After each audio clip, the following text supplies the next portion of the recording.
Hi,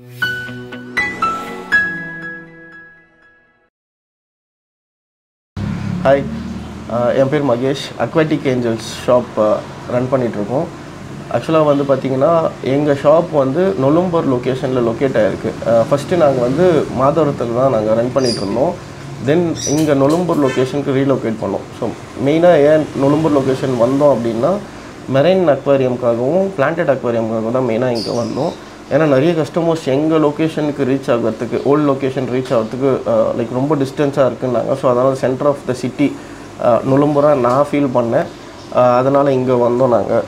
so இப்போது நம்ம கடையில் வந்து பார்த்திங்கன்னா mostly plants, marine fishes, marine tank, aquascaping, paludarium, terrarium and dog foods, pet care எல்லாமே நம்ம மோஸ்ட்லி மெயினாக கவர் பண்ணுறோம். பட் எங்களோட கோர் அப்படின்னு பார்த்திங்கன்னா பிளான்டட் அக்வாரியமும் மெரைன் அக்வாரியம் தான். பிளான்டட் அக்வாரியம் நிறைய பேர் ட்ரை பண்ணியிருப்பீங்க. மோஸ்ட்லி நார்மலாக பார்த்திங்கன்னா ஒரு 50 ரூபா பாட்டு கிடைக்கும், இல்லை பிளான்ஸ் ஏதாவது உங்களுக்கு சீப்பாகவே கிடைக்கும்.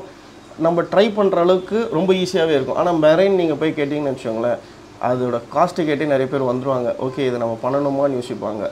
ஹெவி பட்ஜெட்டாக இருக்கும். லைக் சும்மா போனாலே ஒரு 30,000 40,000 சின்ன டேங்கே சொல்லுவாங்க. ஆனால் அதே லோ பட்ஜெட்டு அப்படி போனீங்கனாலும் லாங் டேர்மில் வந்து ஃபிஷ் வந்து நிற்க மாட்டுது. நிறைய கம்ப்ளைண்ட்ஸு. இப்போ நாங்களே ஒரு எக்ஸாம்பிள் சொல்கிறேன். 7777க்கு எங்கள் ப்ராடக்ட்டு ஒரு 2 இயர்ஸ் பேக் எனக்கு தெரிஞ்சு நாங்கள் லான்ச் பண்ணோம். அதுலேருந்து நிறையவே சேல் ஆகிருக்கு.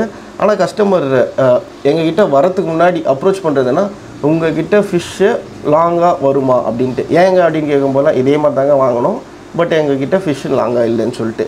பட் இது 2 இயர்ஸாக நாங்கள் ஸ்டடி பண்ணி ஒரு கஸ்டமர்தும் நாங்கள் எக்ஸ்பீரியன்ஸ்டு லைக் பர்சனலாக அவங்களுக்கு ப்ராப்ளமாக நாங்கள் போய் செக் பண்ணுவோம், எல்லாமே பண்ணுவோம். அந்த கான்செப்டில் நாங்கள் லேர்ன் பண்ணோம். நாங்கள் அதுக்கு முன்னாடி கஸ்டமர் தரும்போதுமே நாங்கள் லேர்ன் பண்ணி தான் அந்த ப்ராடக்ட்டை லான்ச் பண்ணோம். மெரைன் டேங்கோட நாலேஜை நானும் ஷேர் பண்ணோம், உங்கள்கிட்ட கற்றுக்கணுன்ற ஒரு இன்ட்ரெஸ்ட்டு. ஸோ அதுக்காகவே இந்த ஒரு சீரீஸ் மெரைன் டேங்குக்காக ஒரு சீரீஸ் நான் க்ரியேட் பண்ண போகிறேன். இதில் என்ன பார்க்க போகிறேன்னா ஸ்டார்டிங் ஃப்ரம் பேசிக் கிளாஸ் என்ன யூஸ் பண்ண போகிறோம், அதுக்கான பேஸ்டிங்கான க்ளூ, அதிலிருந்து என்ன ஸ்கிம்மரு, என்ன லைக் ப்ரஷ் க்ளீன் பண்ணுறதுக்கு என்ன ப்ரஷ் யூஸ் பண்ண போகிறோம், கம்ப்ளீட்டாக A to Z இந்த சீரீஸில் நம்ம பார்க்க போகிறோம். இதை நானும் ஒரு கமிட்மெண்ட்டாக எடுத்துகிட்டு எவ்ரி வீக்கு உங்களுக்கு எனக்கு தெரிஞ்ச இன்ஃபர்மேஷன்ஸு ஸ்டெப் பை ஸ்டெப்பு என்னென்ன பண்ண போகிறோம் மெரைன் டேங்க்லன்றதை ஷேர் பண்ணணுன்ற ஒரு ஆசை. ஸோ எனக்கும் நீங்கள் சப்போர்ட் பண்ணணும்னு நினச்சிங்கன்னா இந்த வீடியோவை சப்ஸ்கிரைப் பண்ணிக்கோங்க. ஸோ தட் எவ்ரி வீக் நான் பண்ணுற வீடியோவை உங்களுக்கு ஒரு நோட்டிஃபிகேஷன் வர மாதிரி பெல் ஐக்கானும் ப்ரெஸ் பண்ணிக்கோங்க. அண்ட் தேங்க்ஸ் ஃபார் வாட்சிங்.